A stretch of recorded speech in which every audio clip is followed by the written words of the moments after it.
是在替王爷做事。凌初夏早有了这个怀疑，陆凌寒三番两次的救自己，还说是看在凌月北的面上，但是具体哥哥和陆凌寒熟悉到什么程度，他就不得而知了。是的，萧将军应该是知道了什么，但是当时王爷在宫里病倒了，边关战事紧急，他就走了。你找找你哥哥的遗物，看看里面有没有可疑的东西。你的意思是，我哥哥调查出来了什么才被灭口？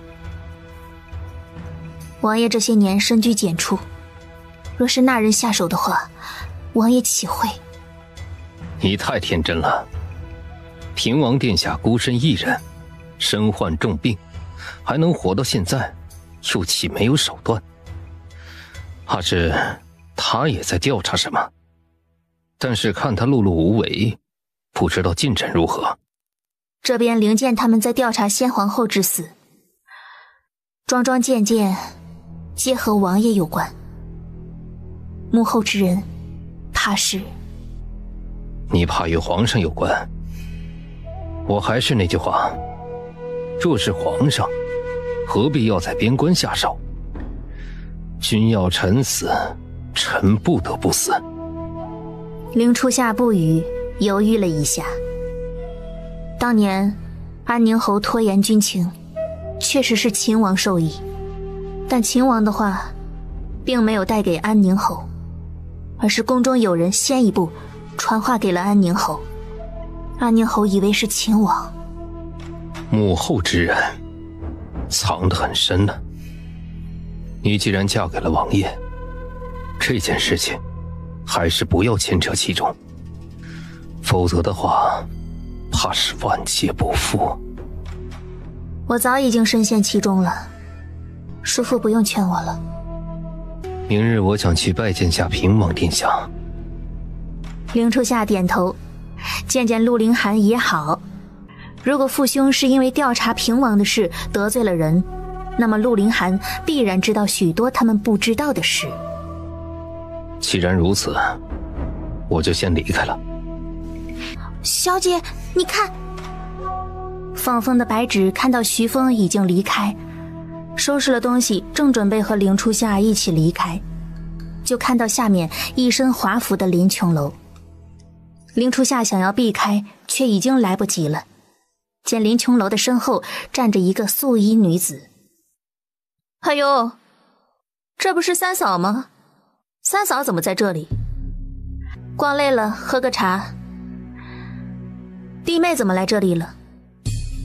我在旁边百凤楼的首饰铺，给我王府这侧妃买几样首饰，省得日日打扮的这样，跟死了爹娘一样的，让人看了还以为我这做王妃的薄待了她呢。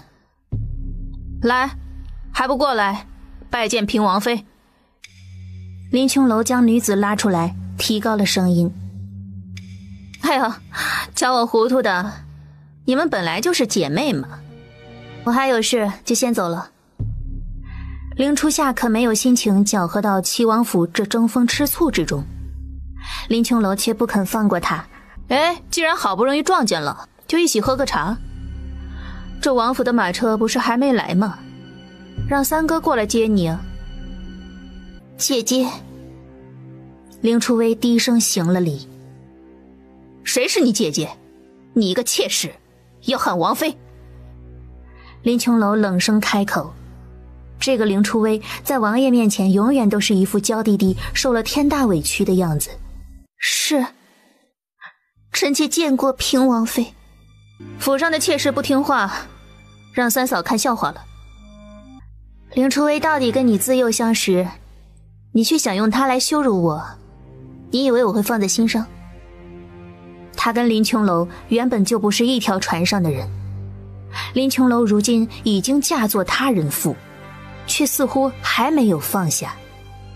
早知你们姐妹不和，没想到不和到这种地步啊！我们不和，京中人尽皆知。先告辞了。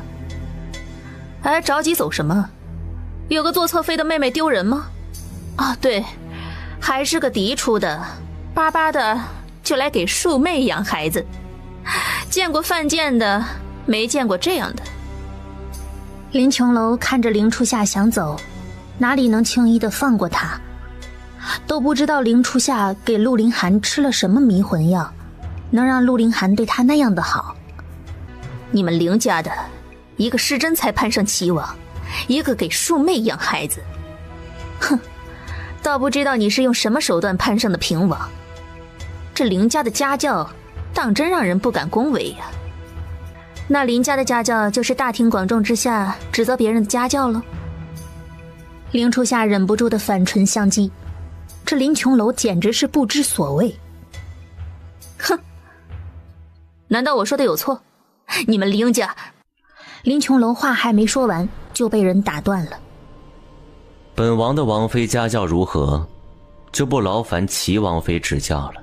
王爷怎么来了？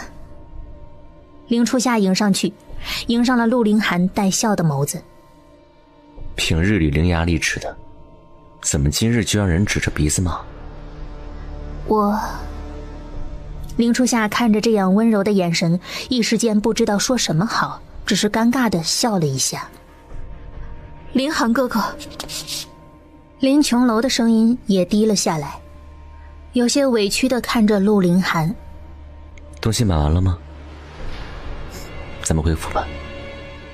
陆七推动轮椅正要离开，听身后的人喊道：凌寒哥哥，他们凌家在王府门口闹成那样，简直丢尽了颜面，你还要维护他？她是我的王妃，我们夫妻自然是一体的。她是什么样的人，我自然清楚。凌寒哥哥，我都是为了你好啊，你为什么这么说？一路到了王府。小姐怎么了？今日王爷怎么会在那里接我？早等待门口的晴空跟着凌初夏进门。今日王爷出门，听到您让车夫去茶楼，回来的时候正巧路过。是吗？晴空抿唇一笑，凌初夏脸上带着笑容，眼底却无半分的笑意。入夜，陆凌寒正和凌初夏一起吃饭，却见方管家进来。王爷，齐王请王妃去趟齐王府。都这个时辰了，请王妃过去干嘛？方管家见凌初夏也是一脸的不解，以他和陆凌天的关系，齐王府的门他都不会进的。今日齐王妃和凌侧妃两个人起了争执，据说是跟王妃娘娘有关系，而且齐王妃流产了。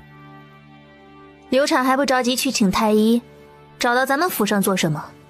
何况跟我有什么关系？我可是连他一根指头都没碰到。凌初夏厌恶地开口，无论林琼楼还是凌初微，他都讨厌。今日听闻齐王回到府内之后，府内鸡飞狗跳的，闹得不可开交，着实热闹。不过没想到齐王妃居然有了身孕。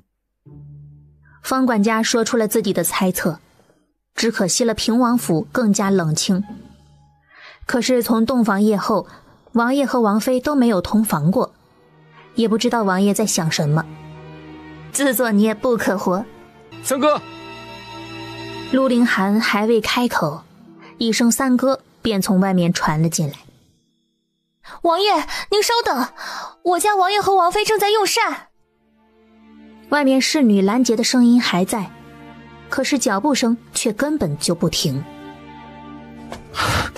三哥，你无论如何都要帮帮我。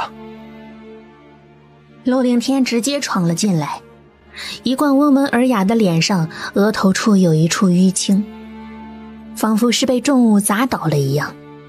这是怎么了？还请三嫂帮我去看看琼楼。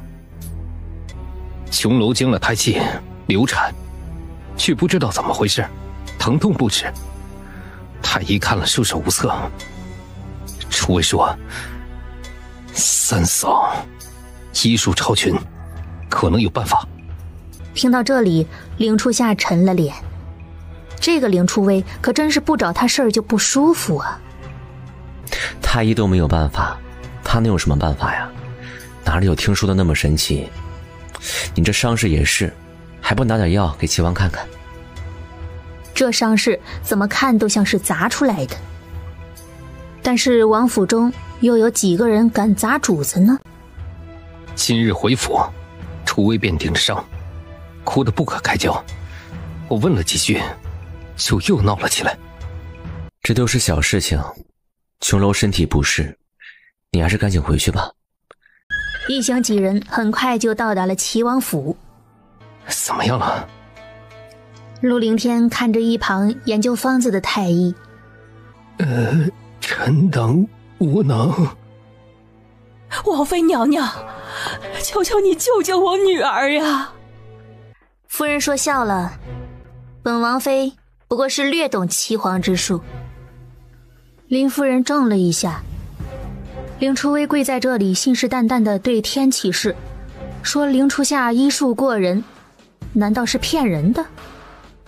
好了，先给平王妃看看情况。陆凌天不悦地开口。他走的时候凌初微还好好的，这才多大一会儿功夫，凌初微都已经跪在地上了。凌初夏上前查看了一下林琼楼的脸色，诊治了一下脉搏，问太医道：孩子已经没有了吗？是的。太医有些怀疑地看了下凌初夏，却碍于身份，老老实实将他们的诊断都告知了凌初夏。看着林琼楼躺在床上，面色惨白，毫无半点的血色，面上都是痛苦之色。王妃刚刚痛得昏了过去。你们先出去，打开窗户通通风，让屋里的血腥味散了，再将这里清理一下。刚入外室的门，就听林夫人问道：王爷，臣妇问一句不该问的，这到底是怎么回事？今日好端端，秋楼怎么会流产？林夫人的语气不善，陆凌天眉头也蹙起来，见林夫人哭诉道：若非今日我正好来看我女儿，怕是不知道这个事情。林侧妃与殿下青梅竹马，但是我女儿才是明媒正娶的王妃。凌初微睁着一双水汪汪的大眼睛，眸中含泪地看着陆凌天。闭嘴！这里哪里来的你说话的份？岳母，今日确实事出有因。王爷这话什么意思？还要维护这个贱人不成？林夫人，这里是王府。陆凌天喊一声岳母是尊重，此时看到林夫人在王府撒泼，也添了几分怒意。王爷，都是我的不是。林夫人，是这样的，王妃今日约我一同出门买东西，路上遇到了平王和平王妃，起了几句争执，之后王妃将怒火发在我的身上，打了我一巴掌，就怒气冲冲地回府了，将我扔在了路上。说到这里，凌初微更觉得自己委屈的不行，眼泪不要钱一样的就落了下来，更添了几分楚楚可怜之态。不多时，凌初夏从内室走了出来，场面顿时安静了下来。看到众人神色都不太好看，凌初夏慢慢的说道：人已经没什么大碍了，只是需要太医开一些药，这病太医也能看好的。多谢平王妃了。林夫人听到女儿无碍，顿时就松了口气。王妃看看，这药方可还有什么需改动的地方？太医拿着写好的药方给凌初夏过目，凌初夏看了一下，改动了一味药。太医看罢，不由得惊叹道：王妃用药精妙，臣等还有所不及啊。陆凌天松了一口气，让他和一个妇人争执确实不像话。今日之事，多谢姐姐了。凌侧妃说笑了。时候不早了，都已经宵禁了。今日三哥和三嫂就住在我府上吧。也好。今日之事，多谢三嫂了。举手之劳而已。王爷也进去看看王妃吧。那我让管家带你们去住下，早点休息，麻烦了。陆凌寒微微的一笑，算是应下了。姐姐可是怪我。凌侧妃，你放肆了。看到凌初夏那眼神，凌初微如同在刀山火海里滚了一圈，那眼神分明就是看不起他，看他如同蝼蚁一样。小姐，丫鬟看到凌初微的神色变得有些可怕，不由得吓了一跳。他凭什么看不起我？凭什么那个贱人？小姐慎言呐！如今王妃这样，若非王爷袒护，怕是要怪罪在您身上呀。咱们还是想想，等王妃醒了该怎么办吧。怕什么？他什么时候也不会放过我。别院内，晴空已经检查妥当，将内侍收拾干净，退了出去。明日早朝，希望不会去了吧？去，不可能不去的。内宅之事怎么能和朝中大事相比？看凌初夏有些为难地看着床榻。这……我做一夜也没什么。你今日倒是辛劳，早点休息。陆凌寒都一副病秧子模样了，怎么好坐一晚上？何况二人早就是拜过天地的夫妻了。无妨，不用放在心上。王爷，你我本就是夫妻，一起吧。何况这在别人家里，在别人家呢，如果被人知道分房而居，不知道还要说什么闲话呢。你要小心凌初微，我觉得他不怀好意。一日一早，等二人起来，管家过来问及陆凌天，果然是去上朝了。而外面的天气居然下起了大雨，这春雨绵绵的，让人分外的感觉不舒服。我家王妃娘娘已经醒了，平王妃果真是医术高超啊。不说这么多了，让人备马，我们回府。是，但是还请二位等等我家王爷，我家王爷有吩咐，等下朝回来亲自送二位。陆凌天回到了府内，听陆凌寒夫妻还在用膳，便先去看了林琼楼。见林琼楼已经醒了，而林夫人昨日一夜未眠，这时辰刚刚去偏殿休息。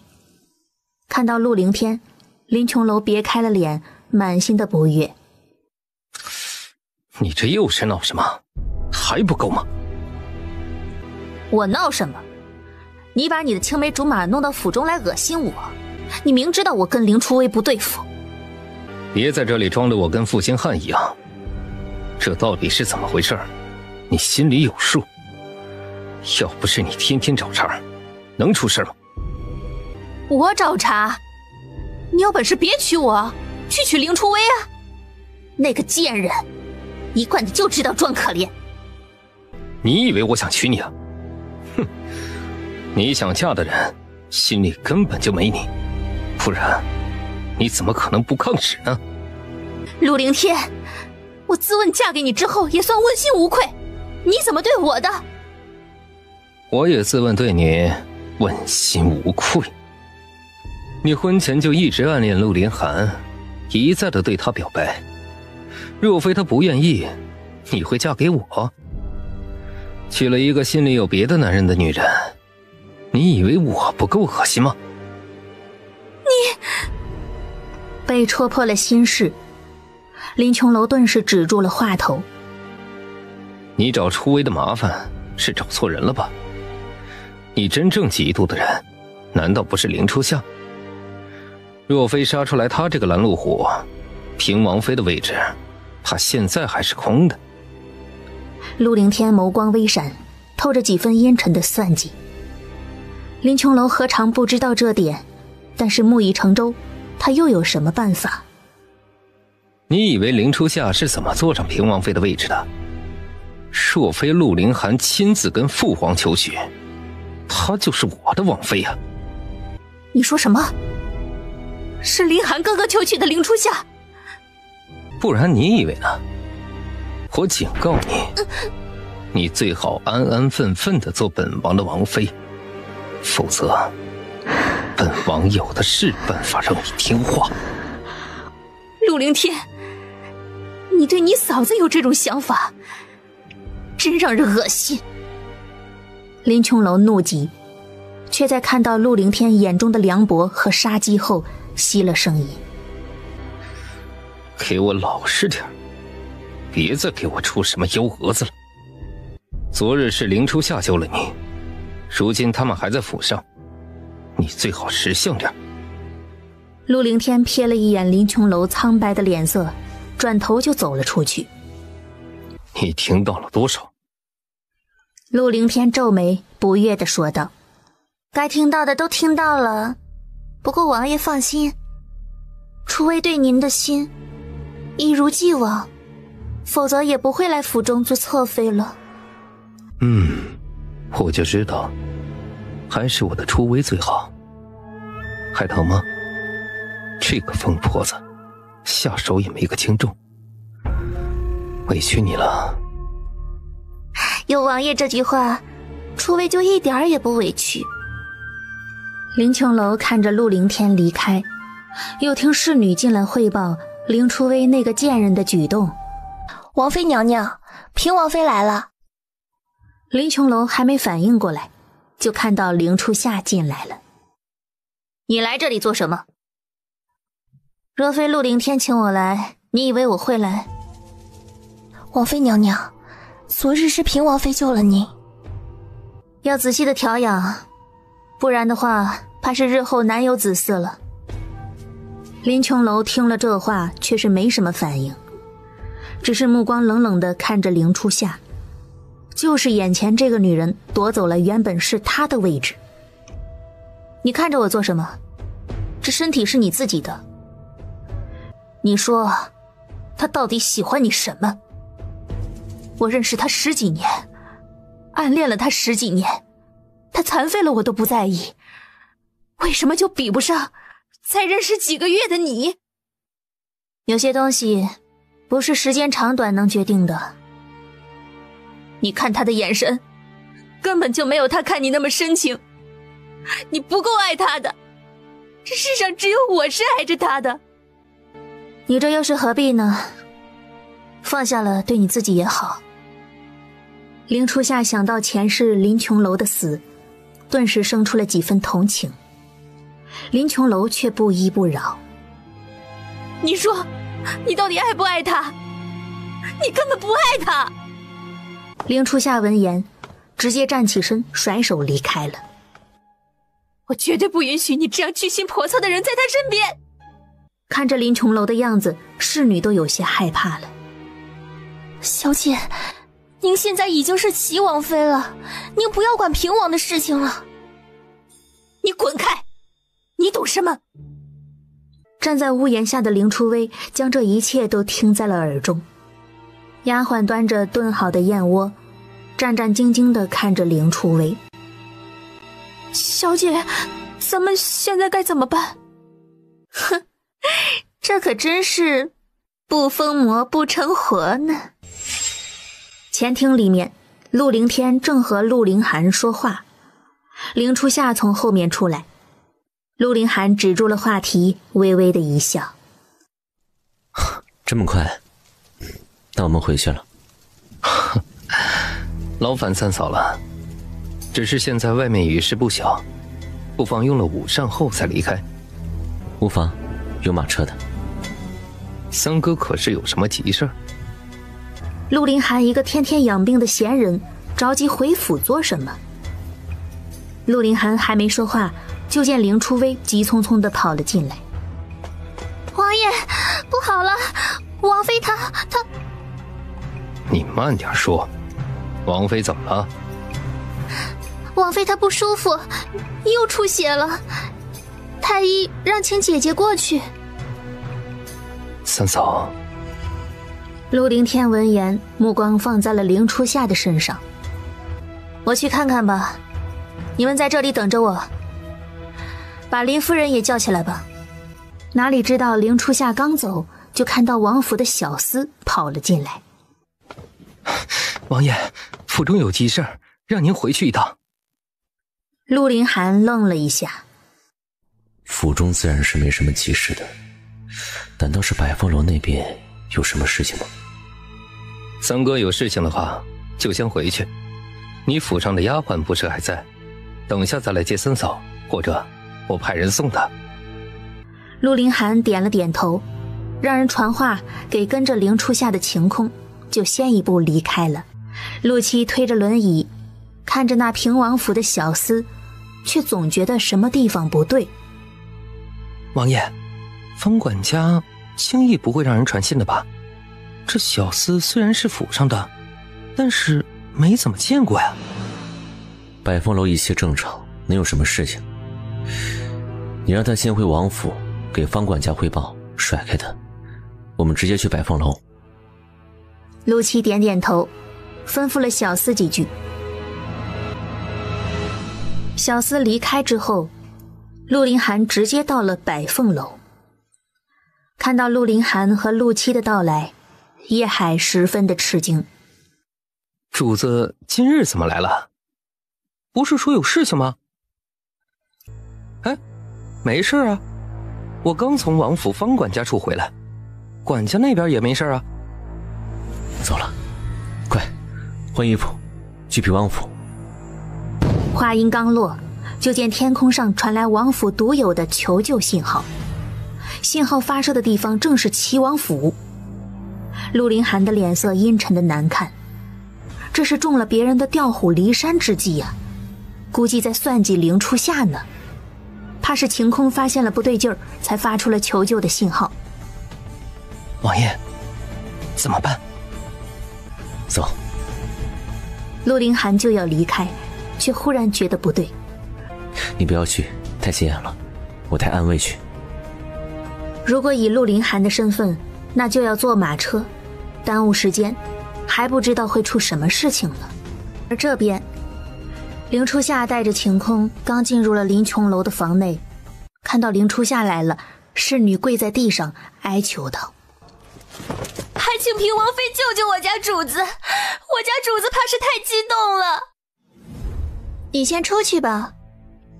凌初微看到凌初夏进去，吩咐晴空道：去外面候着，姐姐要给王妃看病，这里自然有人照应。晴空有些疑惑，她是以王妃身边的贴身侍女身份来的，有什么不方便的吗？话还没说出口，忽然闻到了空气中的血腥味中隐藏着一丝极浅的迷魂香，瞬间身体一软，内宫似乎也被封了，完全提不上一丝气来。王妃，晴空的话还没说出口，就被凌初微捂住了嘴。晴空脑中清醒，但是距离林琼楼最近的凌初夏已经昏迷了。看着林琼楼睁开眼，那狰狞的面容，拖着最后一丝力气，晴空抽出了袖中暗藏的信号弹，直接发射了出去。希望王爷他们能看到吧。你这个贱人，抢我的人，我让你抢我的人！啊，王妃，你这是做什么？你滚，滚开！我要让他死！林琼楼恶意的开口。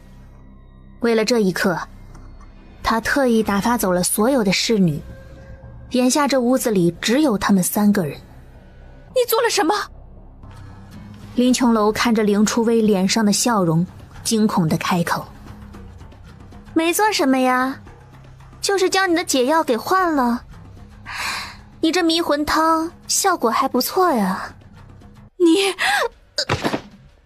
林琼楼话还未出口，整个人便已经昏迷了过去。你要做什么？我什么也不做，就是想让姐姐体验一下人间极乐。你敢？那是春药啊！在齐王府内，他被下了春药，一个个的都是疯子。你们干什么呢？这怎么回事？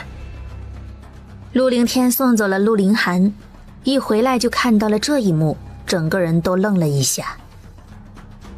这是臣妾送给王爷的礼物啊，王爷瞧瞧，可还喜欢？王爷怕是不知道吧，我身边的嬷嬷宫中出来的，特别会看人，看到姐姐的时候就告诉我，姐姐还是个厨子呢。什么？这下连陆凌天都愣住了，随即笑了起来。看到这一幕，再不明白发生了什么，那就真的是个傻子了。三嫂，你没事吧？滚开！王爷还是早早的享用，不然等会儿可会出事儿呢。令初夏眼中俱是惊恐之色，看着陆凌天带着伪善的笑容。嫂子，怎么了？陆凌天伸手就要解他的衣服，正在这时候，外间的门被一脚踹开，银质的面具，精致的彼岸花，陆凌天还来不及反应，就被人一拳打倒在地。陆凌寒来不及理会陆凌天，直接奔向了凌初夏。快走！凌初夏只来得及说出2个字，一股热意涌向了脑海，让他整个人开始昏沉起来。在陆凌天来不及反应的时候，陆凌寒抱起了凌初夏，飞身离开了这是非之地。去请大夫。百凤楼是距离最近的地方了，看到主子这般赶来，叶海不敢耽搁，立刻派人去请。瞥了一眼凌初夏的样子，连忙低下了头。主子，这可能是中了药。叶海在这百凤楼三教九流看得多了，一眼就看出了不对劲儿。药？什么药？去找解药。陆凌寒的声音更冷了几分。叶海闻言硬着头皮说道：主子，是那种药啊，就是春药。好热，好热。这怕是极其烈性的药，不然的话王妃不会这个样子。陆凌寒神色冷了冷，听叶海继续说道：哎呀，您亲自解了药不就行了吗？叶海说完，看都没敢多看陆凌寒的脸色，直接就跑了。这边凌初夏纠缠着陆凌寒不肯放手，陆凌寒无奈，起身一把将他抱起来，想要放到床上去，他却如同八爪鱼一样牢牢地挂在自己身上。如此烈性的药，他的神智都有些不清醒了。好热！凌初夏根本就分不清楚眼前的人到底是谁。陆凌寒盛年男子，哪里经得住这样的挑逗？你知道我是谁吗？凌初夏双眼迷离，根本就分不清楚，只是一个劲儿的喊热。陆凌寒有些无奈，将他放在床上。自己的妻子有什么睡不得的？陆凌寒不再安抚，凌初夏的脑海终于清明，想起来了发生的事情。是谁救了他？不是平王，是叶寒霜。你干什么？你滚开！凌初夏挣扎了一下，一张英俊的面容出现在了眼中。王爷，是我，没事了。凌初夏一时间转不过来。陆凌寒还要说什么，凌初夏却仿佛明白过来一样。叶寒霜，陆凌寒，月转霜林，妾叶寒，林寒，寒霜，他竟然从来都没有往一个地方想过，这名字分明就是同一个人呢。他是有多傻？陆凌寒，你骗我骗得好惨。我有苦衷的。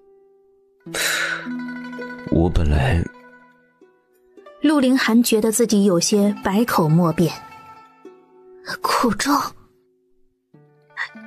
你耍我耍的团团转好玩吗？我是什么？你随意逗弄的小狗吗？你听我解释，不要这么激动。我不听。我没有耍你，我一直想告诉你的。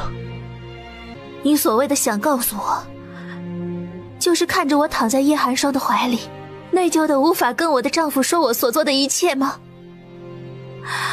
如果不是同一个人，我该如何自处？你明知道我……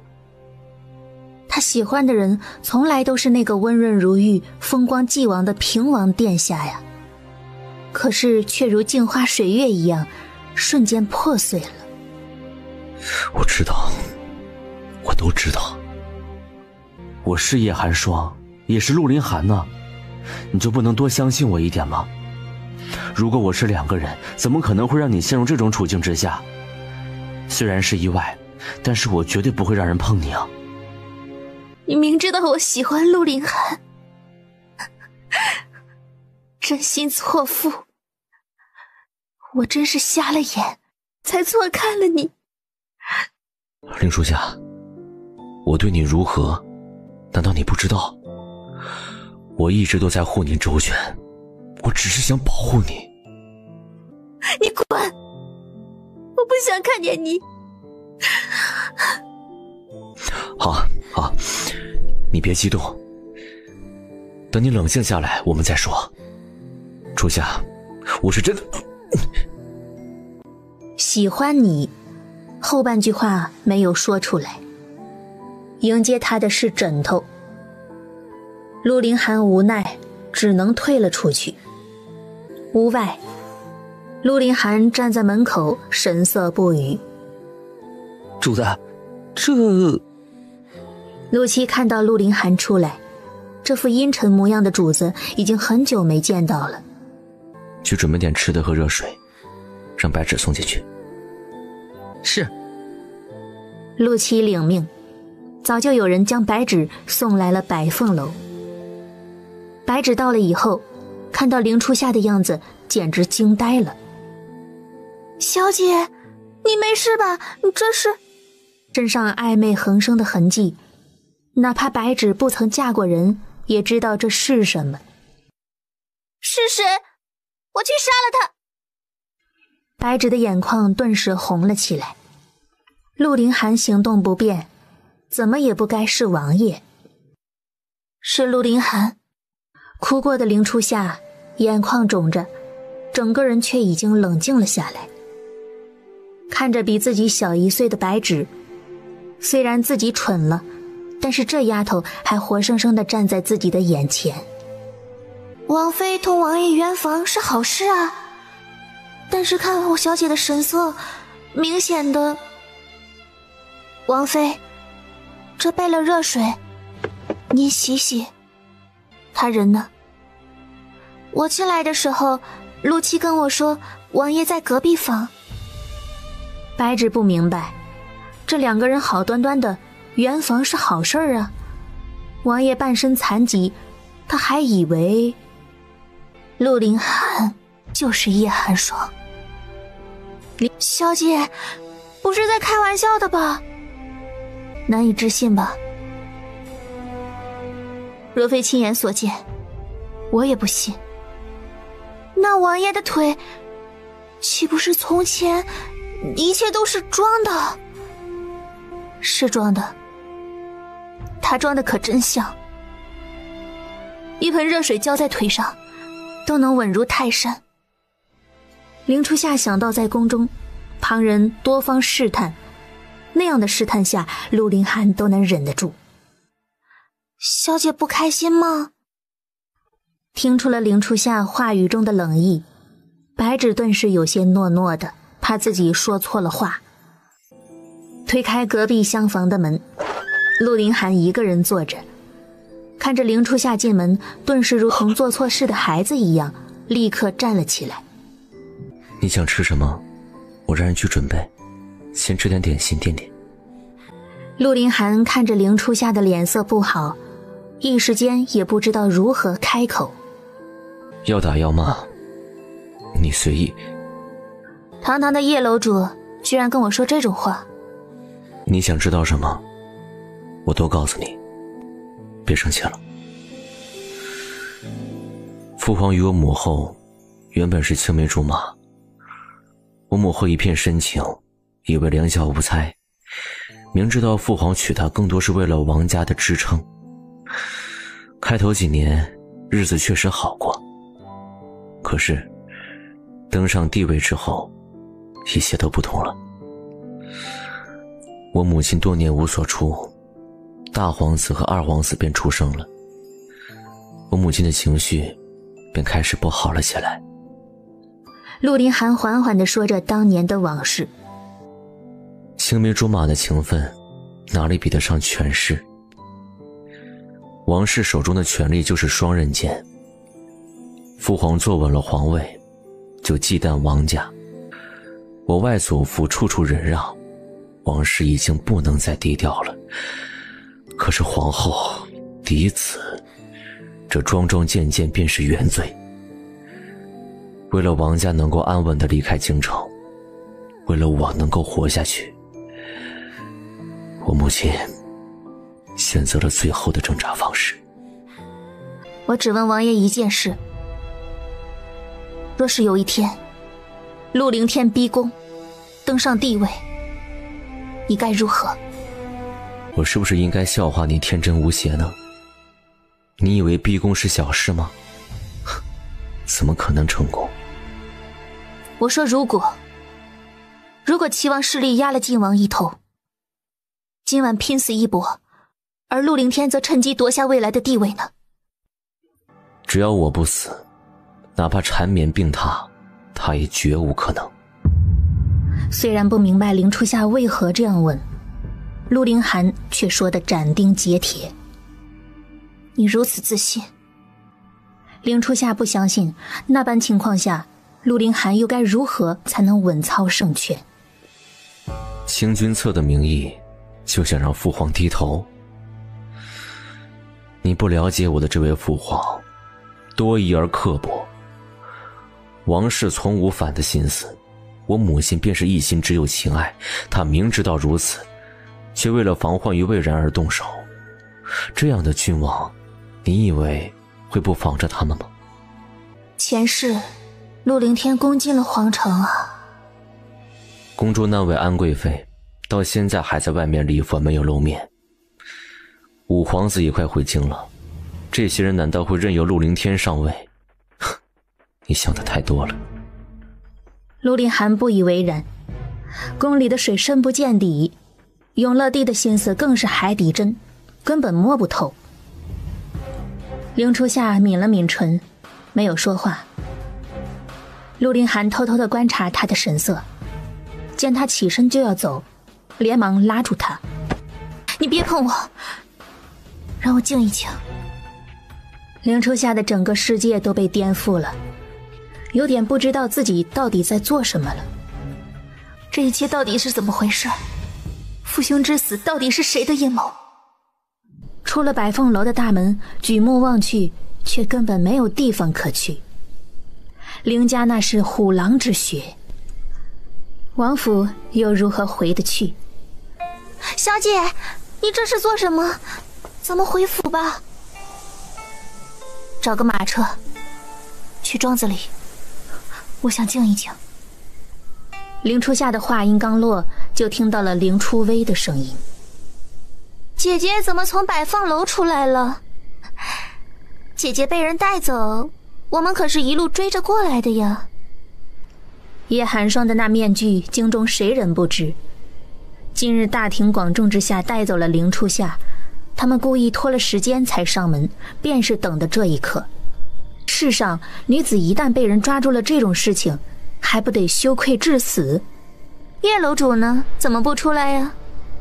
你什么意思？我看你真的是不长记性。还记得我当初是怎么跟你说的吗？你是要杀人灭口吗？齐王府的手段，我凌初夏领教了。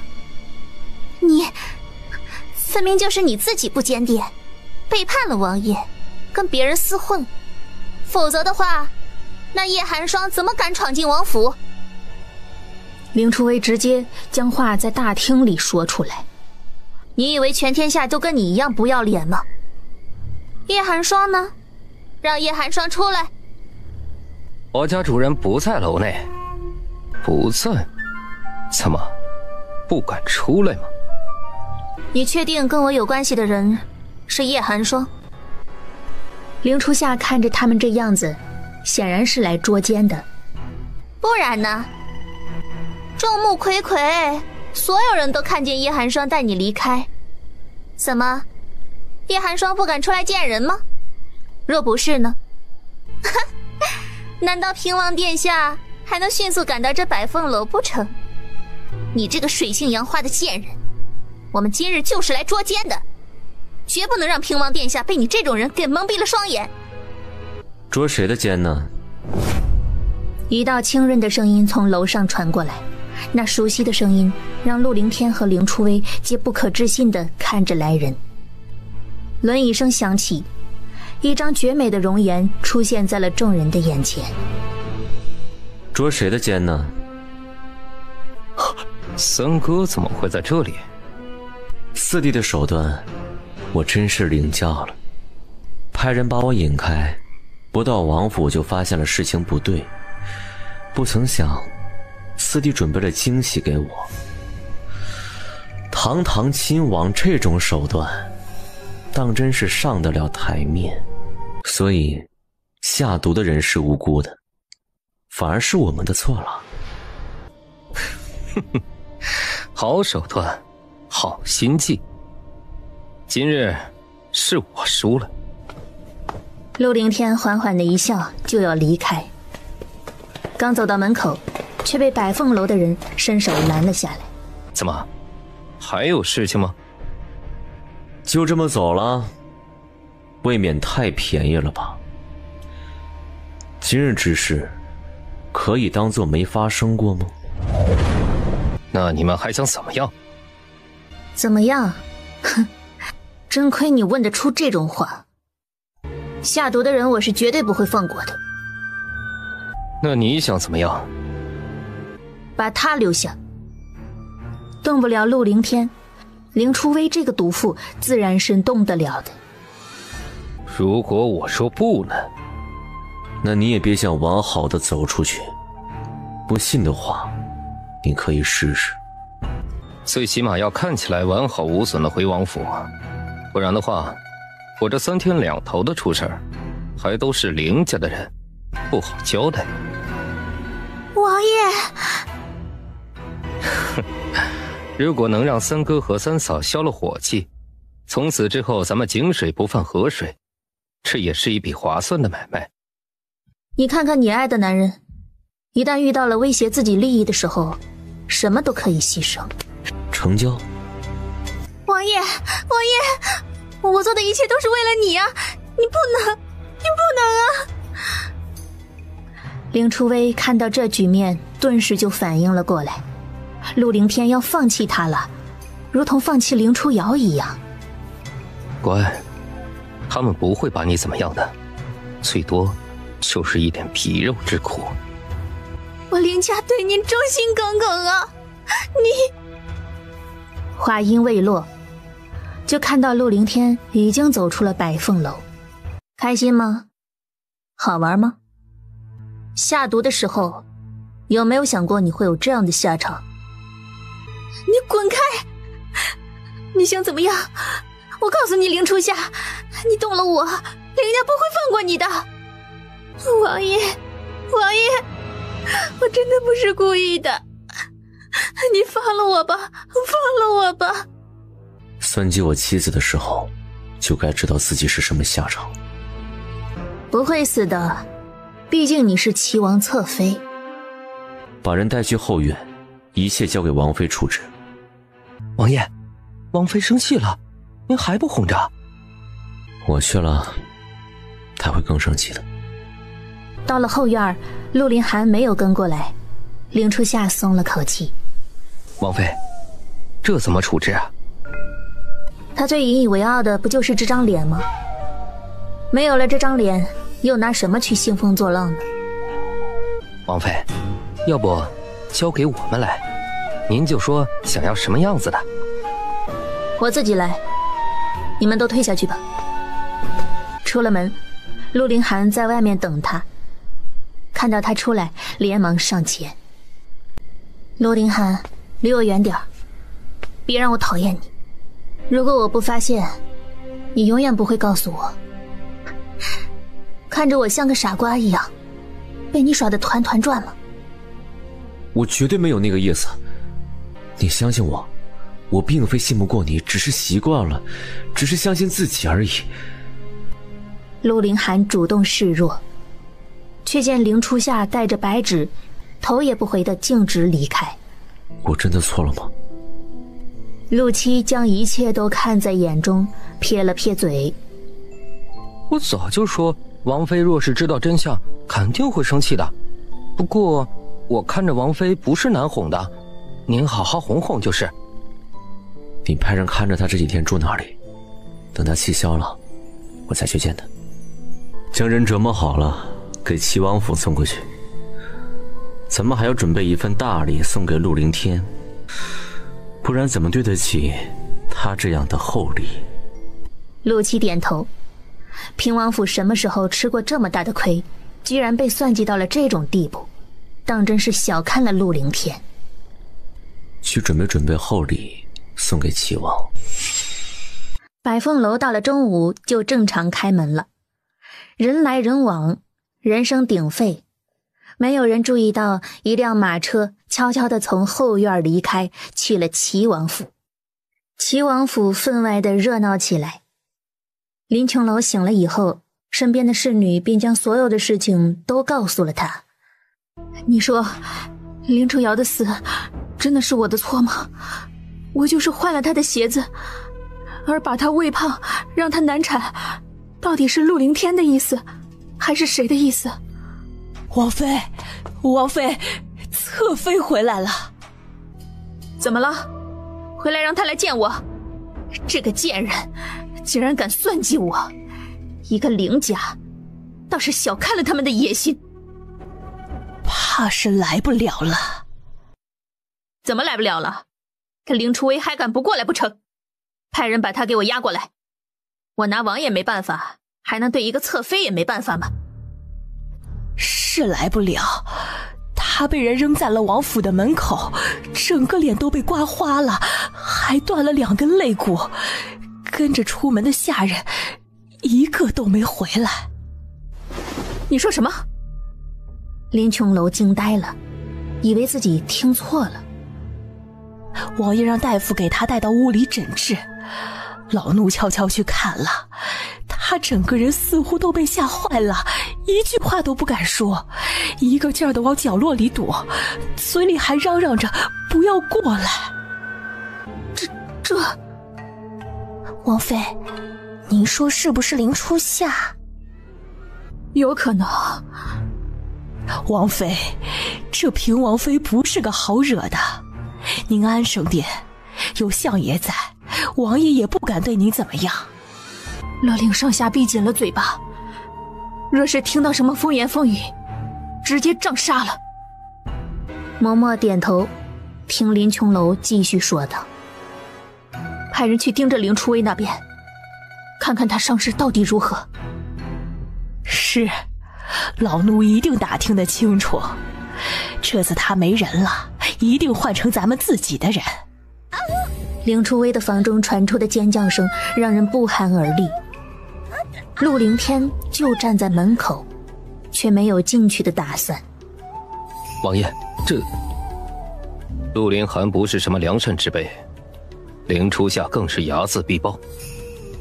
凌初薇算是毁了，给他找大夫好好看着就是，不要让他出门。孩子交给嬷嬷好好照顾，不要让王妃插手。陆凌天吩咐道。那孩子早产，虽然不是嫡子，却是他的第一个孩子，万万不能有什么闪失。王爷放心。侍卫有些惋惜地看了眼房间，而陆凌天直接离开，门都没进去。翌日一早，凌老夫人和二夫人得到了消息，上门看到凌初微这样子，顿时哭作了一团。我可怜的女儿啊！二夫人看到凌初微这样，都说不出来话了。怎么会这样？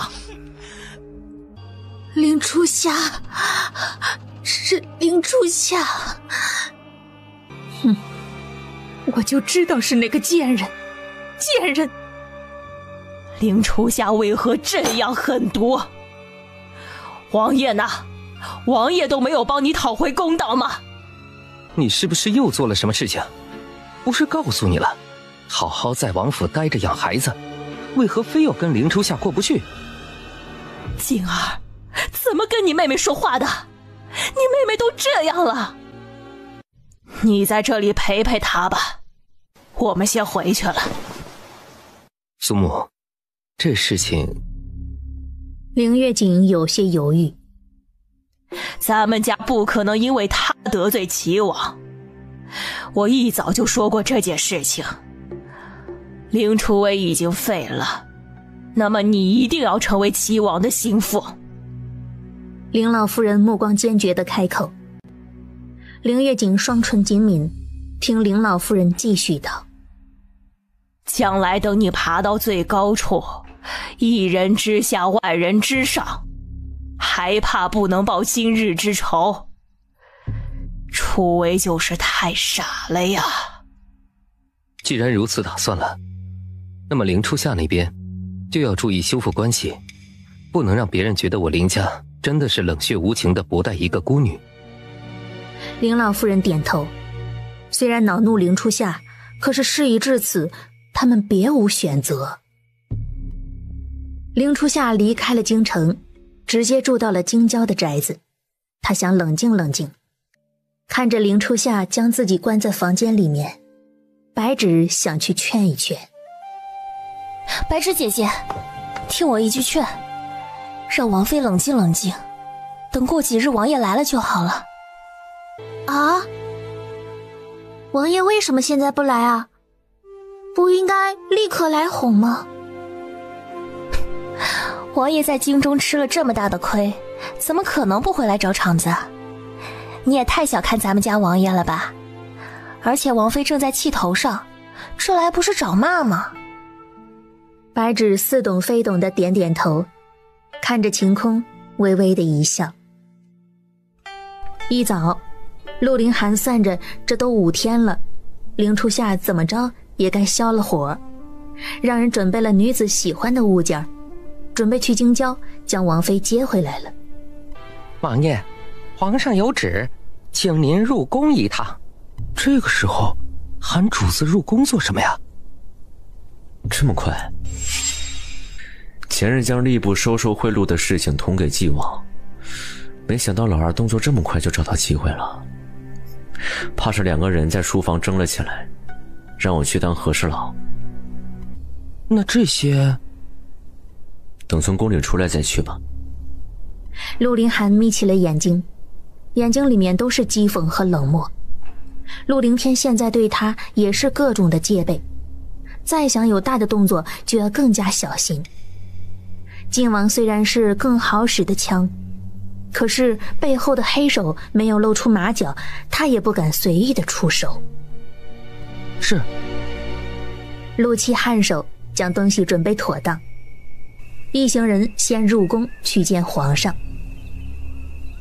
到了御书房，众臣都已经退下，只有晋王和齐王2个人在。平王殿下，晋王和齐王2位殿下也是刚刚才进去。进门却看到了永乐帝眉头紧锁，脸色显然不太好看。儿臣见过父皇。这是吏部的折子，你看一下。父皇何必如此动怒？这折子不行不会去就是了。去年已经开设了恩科，今年又要开设，说什么去年江南一案杀人太多，哼，难道是朕的过错？这自然不是父皇的错，如今江南官场职位空缺，开设恩科正好显示父皇仁德之心，也可以选拔人才。永乐帝抿了抿唇，思索了一下，确实也是这个道理。儿臣以为四弟所言不妥，江南之事乃是那些人贪得无厌，而且去年也已经平安过去，如今江南一片和谐，哪来的职位空缺？怕是那些吏部尚书中饱私囊吧。陆凌寒挑眉看着陆凌天，中饱私囊这4个字如同利刃刺入了陆凌天的耳中。四弟虽然出身贵族，俸禄有限，怕养活那么多人不容易，自然不知道江南何等富硕，比京中都不差，没见过那么多银子，自然不知道那些人的贪念。父皇，儿臣不觉得四弟这折子是上上之策，怕是被人蒙蔽了。永乐帝思索了一下，还未答话，就见陆凌天不满地看着陆凌寒。三哥这是什么意思？非要跟我作对不成？今年开设恩科也是为了吏部的空缺。四弟这么着急做什么？也是为了父皇考虑啊。陆凌寒却是不屑地看了一眼陆凌天，转而对永乐帝笑道：父皇，开设恩科是为了天下学子，更是为了吏部的空缺，但是父皇有没有想过，吏部或许根本不需要这么多人的。哦，你说。永乐帝挑眉，吏部尚书说，去年江南一案加上科举舞弊的事情，确实杀了不少人，很多职位都空缺了出来，一时间人心惶惶，他们都不知道该怎么办了。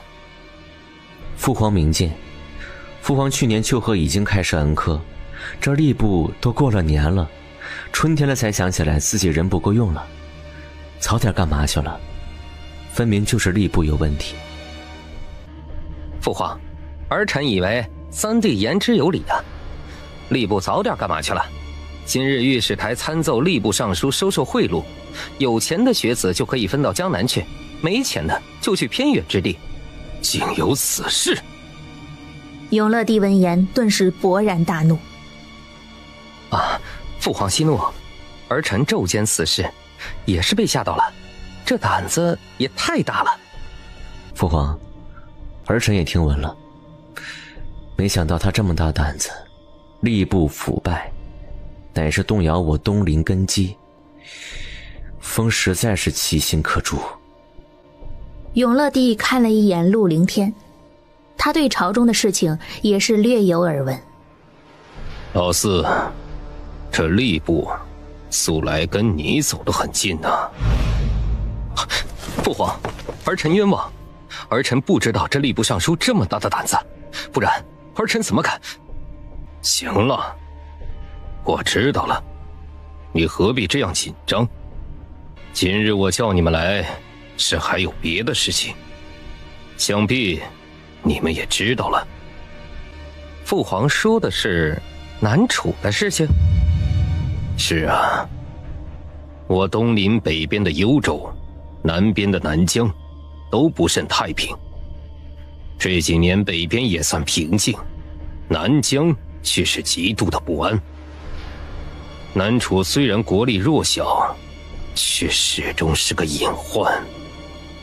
听闻南楚皇帝病入膏肓，几个皇子争夺皇位，闹得乌烟瘴气。这个时候怕是南楚也分不出什么精力来吧。是啊，南楚皇帝已经病逝了，新的皇帝已经即位，先皇的弟弟楚烟臣把持着朝政，现在是南楚的摄政王。陆凌天和晋王的目光都是放在朝堂之中，看到这点，永乐帝却不由得有些失望。这楚烟臣心思诡谲，那南楚的几个皇子都不是对手，他一上位就把持住了整个朝堂，拥兵自重，还派人传了国书过来，这也是我今日让你们过来的目的。南楚想要做什么？他们派了什么人过来？陆凌天第一个反应过来，也察觉到了永乐帝的不对。南楚派了6王爷和一个小公主过来，有联姻之意。但安宁侯那边传来谍报，说这次争夺皇位，楚烟尘中了毒，具体真假，无人知晓。楚烟尘如今是南楚的摄政王，怕是轻易不会离开王都。陆凌寒点头，这事关重大，是要谨慎处理。你们谁招待一下南楚使臣？我朝中适龄的公主虽然不多，却可以选择，而适龄的皇子却没有。唉，小武年岁太小了。父皇，儿臣这些日子在翰林院看了不少折子和书，这6王爷今年刚刚及冠，年纪不大，私弟接手最为合适。永乐帝看了一眼2个儿子，缓缓点了点头。你说的对。我以为吏部之事交给二哥最为合适，二哥出身大族，自然看不上吏部那点蝇头小利。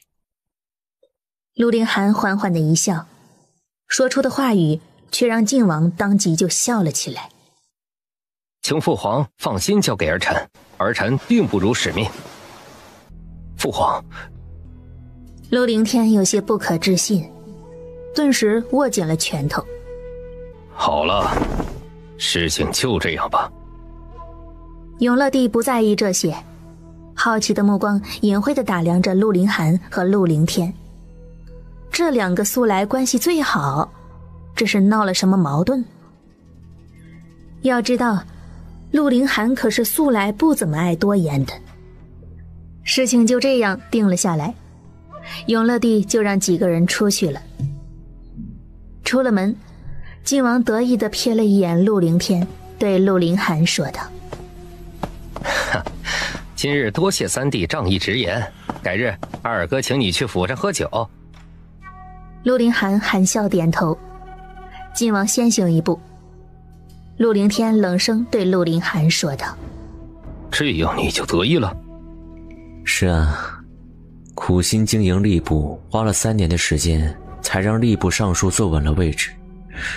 如今好不容易开始得力，我怎么能看着四弟你风光呢？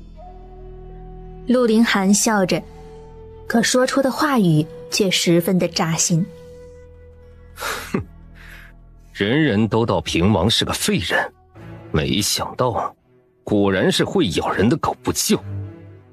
陆凌天拂袖而去，他一定会在父皇面前揭开陆凌寒的真面目的。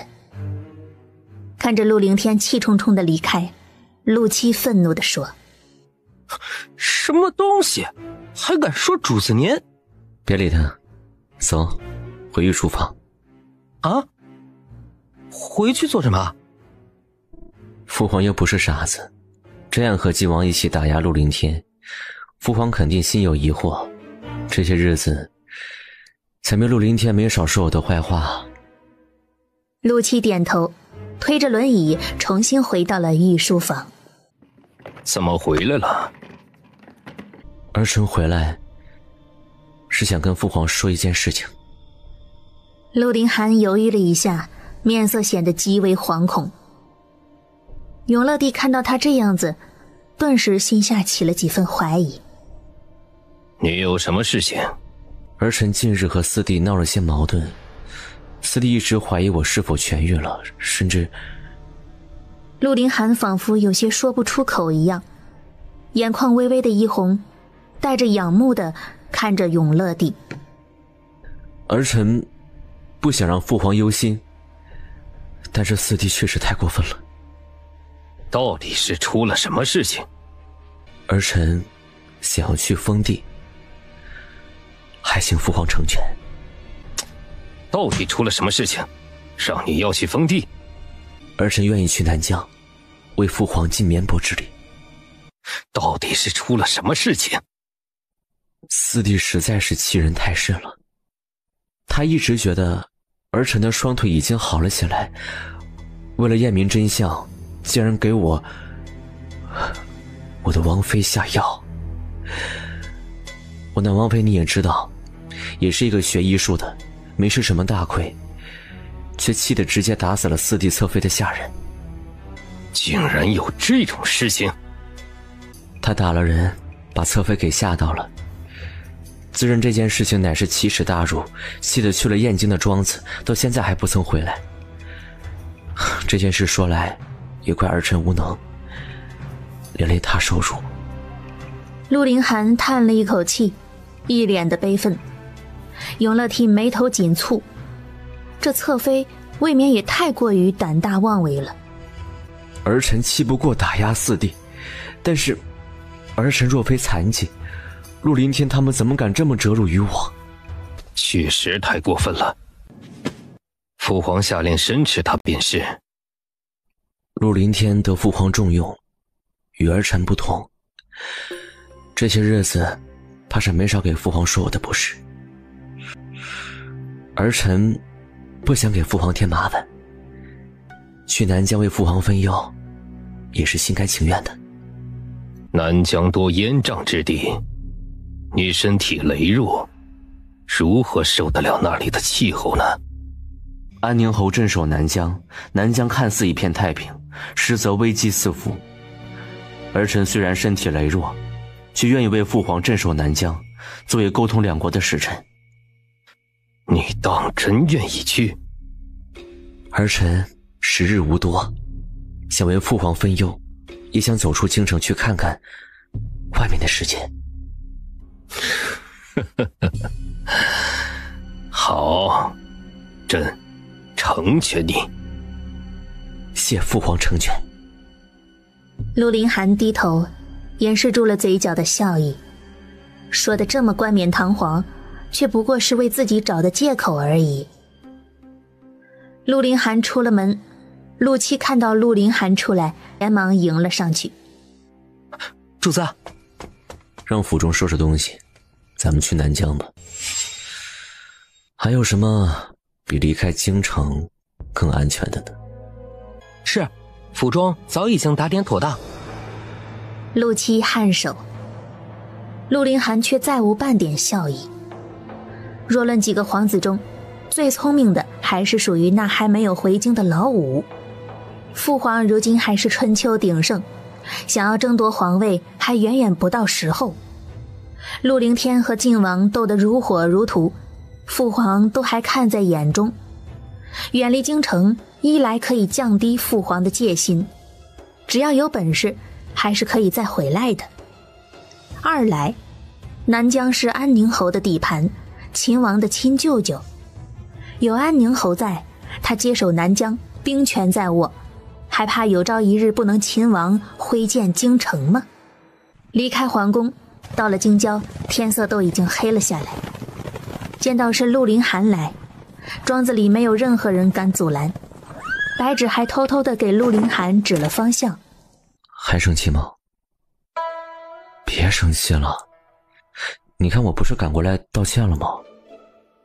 凌初夏没有理会他。早知道你气性这么大，就早点告诉你。你别忘了，今日可是我疗伤的时候，你难道真的想看着我废了不成啊？死了最好。我对天发誓，以后再也不会骗你了，好不好？我陆凌寒对天发誓，如果以后再敢骗林初夏，就让我天打雷劈，不得好死。这样的毒誓，林初夏却没有如寻常女子一样不让他发，而是在旁边冷眼看着。陆凌寒也不恼怒，微微地笑道：你若是喜欢叶寒霜那温文尔雅的样子，我也是啊。我们本来就是一个人。话那么多，你就出去。我在百峰楼的事情暴露，老四一定会抓着不放的。这一次又一次的打压，他已经怀疑上次江南的案子是我捅出去的。有这样的一个人盯着，各方面做事都不方便。我思考了下，去南疆无疑是一件好事。跟我有什么关系？你是我王妃，自然要跟我一起啊。何况安宁侯在南疆，你不想亲自去见见他吗？陆凌寒眼眸中都是笑意，一瞬间，令初夏仿佛在他眼中看到了星辰大海。放心吧，我们还会回来的。大仇未报，怎么可能放过仇人？你，令初夏不知道说什么才好，只能作罢。你也说了，我身上的蛊毒来自于南疆，或许到了南疆会有办法解啊。而且只有远离京城，我们能做的事情才更多。在京中太不自由了。陆凌寒缓缓地开口，话语仿佛有魔力一样蛊惑着令初夏。可是远离京城意味着远离权力的中心。你错了，南疆夺嫡已经结束，摄政王楚烟尘如今权倾朝野，南疆已成心腹大患。父皇春秋鼎盛，过几年之后，我们一定还会再回到京城。我保证，不出3年，我们定然可以回到这里。上次你不是说，若有人谋反，该如何吗？去了南疆，将南疆兵权握在手中，便可挥师京城，或者自立为王。陆凌寒说出的话语简直是大逆不道，令初夏顿时被惊呆了，呆呆地看着陆凌寒，没想到他竟然有这般的野心。说是好东西，7天之后，我便会离开京城。去告诉徐峰，让他这些年在京中小心，做个纯臣，别拉拢人了，要小心安王。我收到消息，安王快回京了。行了，我都知道了，你可以走了。陆凌寒叹了一口气，可怜巴巴地看着令初夏。这么晚了，我也没地方去，也不能回京啊，还请娘子收留一晚，可怜可怜我。堂堂王爷还会没地方住？陆凌寒想起陆七说的，脸皮薄是追不到媳妇的。白芷，去给王爷安排住处。是。看到令初夏愿意跟陆凌寒说，连忙跳出来领命，低声对陆凌寒说道：王爷，王妃就是刀子嘴豆腐心，心软得一塌糊涂。您放心吧，多磨上几天就能和好了。你这丫头，回头我让陆七给你看赏。陆凌寒失笑，无论如何，他今日是顺利的留在这里了。翌日一早，一道圣旨让京中所有人都惊呆了。而在京郊的一个旧茶楼，徐峰看着眼前男装的女子，微微的皱眉。平王前去南疆这件事情，你肯定是要随行的。南疆烟瘴之地众多，这……徐叔父安心，平王心机深沉，远非你看到的那样简单。他绝对不是为了远离是非才去南疆的。去南疆其实也是一件好事。你瞧着这京城，眼看着风云已经起了，留在这里怕是非但查不出什么，还要搭上性命，风险太高。你母亲出身南疆大族，你去看看也好。我这一走，凌家和齐王府那边的人就要拜托徐叔父盯着了。凌家和我不死不休，我怕他们找你麻烦。就凭凌微远，哼，也配。徐峰从来没有把那个酒囊饭袋看在眼里。我说的不是凌微远，而是安王。安王？徐峰有些不解，这位五皇子到现在还不曾涉足朝堂，要防备最狠的还应该是齐王和晋王吧？就是安王。王爷说安王生母安贵妃，这2年一直在五台山给太后祈福，远离京城的是非。但是这都是假象，他们很快就要回京，京中的格局肯定会发生变化。叔父手握兵权，要小心算计，做个纯臣便是。徐凤闻言立刻点头。这些个皇子个个心思深沉，谁不想得到那至高无上之位呢？和徐凤又说了一会儿话，2个人就立刻分开了。小姐，咱们真的要自己上路吗？不跟王爷他们一起？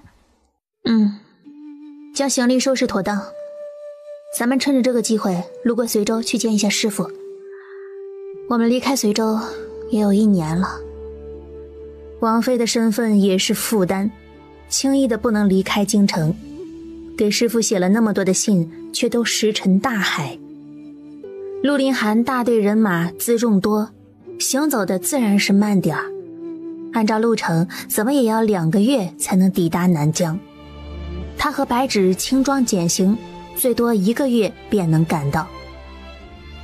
想到这里，凌初夏便坚定了决心。